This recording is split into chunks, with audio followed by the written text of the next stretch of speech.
have them not adhere to good codes of corporate governance, I think we might have a little issue there. So we will visit that one perhaps later in the day.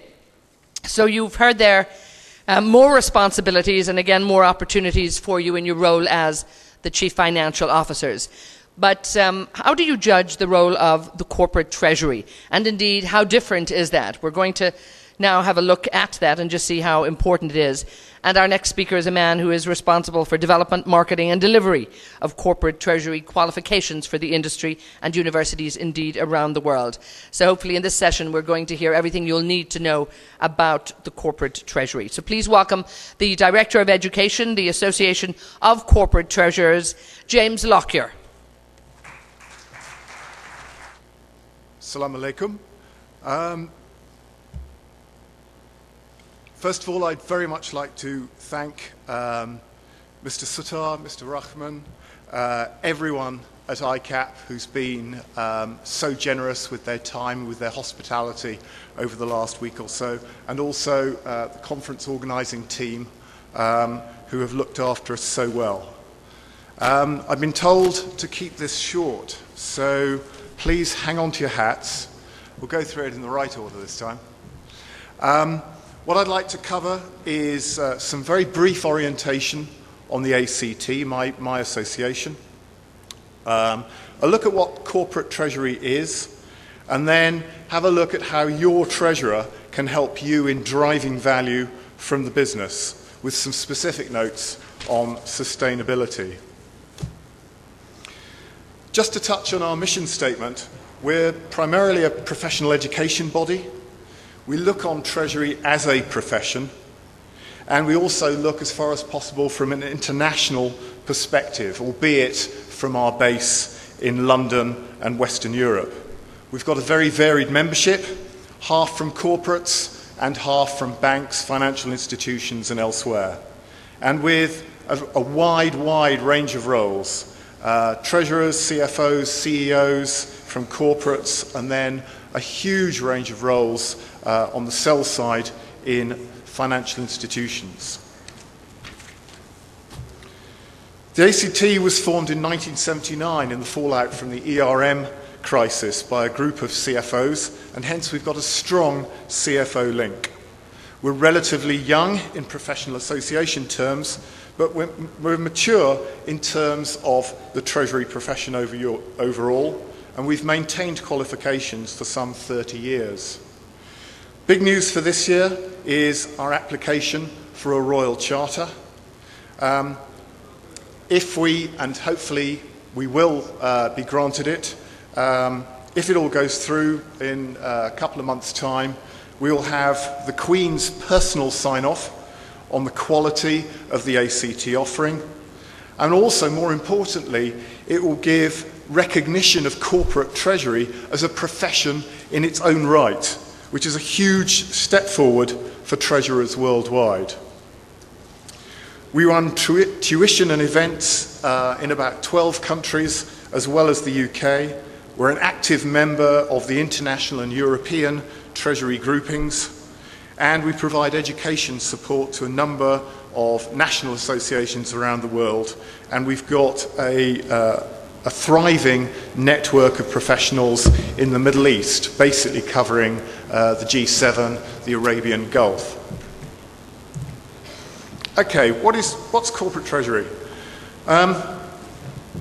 It can project a sort of narrow cash management image in some quarters, but I really like to emphasize that corporate treasury takes place wherever the business meets the financial markets. And there's two things that come out of that. First of all businesses have or do corporate treasury. They have a corporate treasury function. Whether you're Microsoft or the carpet seller, you all interact somehow with the financial markets.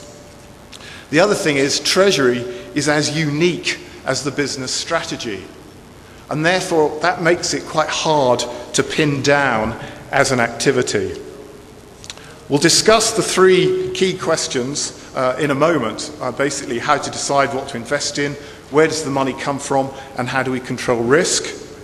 And of course, in some companies, even quite large ones, there may not be a dedicated treasurer. But even so, these treasury activities will be going on somewhere in the organisation. And of course, the CFO has got to pull it all together somehow. As we've heard, the CFO has got a wide range of responsibilities. In accounting terms, typically, these revolve around financial position, which leads to an accruals-based perspective on value. The treasurer's perspective on value, at this interface between the business and the financial markets, typically revolves around cash. And it looks at value in terms of the present value of an expected stream of future cash flows, discounted back to the present at an appropriately risk-weighted cost of capital. So it goes beyond simple cash management. It includes a risk dimension and a communication and credit dimension.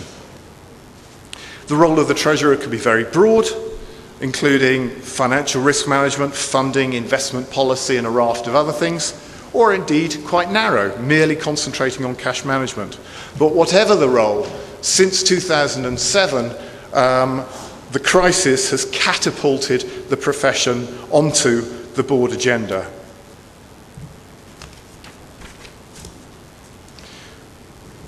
I like to think of the treasurer as effectively as buddy to the CFO.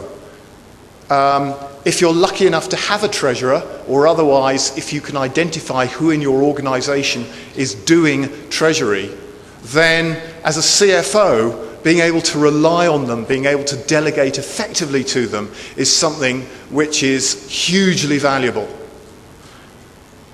The core perspectives of accounting and cash complement each other. Neither the treasury perspective nor the accounting perspective gives you the full picture. Neither is wholly right or wholly wrong, but combined they make a powerful combination for those of you working in finance. And treasury competencies are a great platform to build a finance career on. So treasury is a great place to cycle people through to broaden and deepen their careers. Just looking at a couple of the bullet points. First of all, it's a forward-looking profession. The other thing is the link between cash and business strategy. You cannot understand the cash in the business unless you understand its strategy. Treasurers are used to dealing with uncertainty. I'm not sure comfortable is the right word, because it feels as if you're encouraging people to bet the firm on something. But certainly, accounting tends to be much more comfortable with certainty of outcomes. Treasury is trained to deal with uncertainty and to manage that uncertainty. Very importantly, the treasurer must be a people person. However it's done in the organisation, the treasurer is only actually going to be in charge of a very small number of people. Everything else, whether it's internally or externally faced, is done by negotiation, by persuasion. And so it's a great place to learn and practice people management skills in achieving what you're trying to achieve for the greater good of the organisation. And finally, the point about being a financial engineer, which I believe the treasurer genuinely is. You have a phase where you do a lot of planning, a lot of desk work, a lot of analysis. But at the end of the day, you've actually got to put it into practice and make it work, again, for the good of the company. So, what to invest in? To be honest, this boils down to what is the business strategy? And the strategy link is vital for treasurers.